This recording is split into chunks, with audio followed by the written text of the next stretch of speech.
புதுக்கோட்டை மாவட்டத்தில் பெல் நிறுவன விழாவில் பிரதமர் மன்மோகன் சிங் பங்கேற்பதை முன்னிட்டு அப்பகுதி போலீசாரின் கட்டுப்பாட்டிற்குள் கொண்டுவரப்பட்டுள்ளது.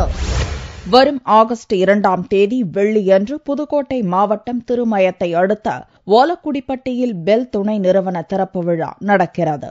இவ்விழாவில் பிரதமர் மன்மோகன் சிங் கலந்து கொண்டு புதிய நிறுவனத்தை திறந்து வைத்து நாட்டுக்கு அர்ப்பணிக்கிறார். பிரதமர் வருகையை முன்னிட்டு பெல் நிறுவன பகுதியை போலீசார் தங்கள் கட்டுப்பாட்டிற்குள் கொண்டு வந்தனர். பிரதமர் வந்திறங்க உள்ள ஹெலிபேடு அமைக்கப்பட்டுள்ள பகுதியில் துப்பாக்கி ஏந்திய போலீசார் பாதுகாப்பு பணியில் ஈடுபட்டுள்ளனர். திருமயம், புதுக்கோட்டை, திருப்பத்தூர் உள்ளிட்ட பகுதிகளையும் போலீசார் தீவிரமாக கண்காணித்து வருகின்றனர். மாநில போலீசாருடன் மத்திய போலீசார் மற்றும் உளவு பிரிவு போலீசாரும் பாதுகாப்பு மற்றும் கண்காணிப்பு பணிகளை செய்து வருகின்றனர். இதனிடையே பிரதமர் பயணம் செய்ய குண்டு துளைக்காத கார் புதுக்கோட்டைக்கு கொண்டு வரப்பட்டுள்ளது.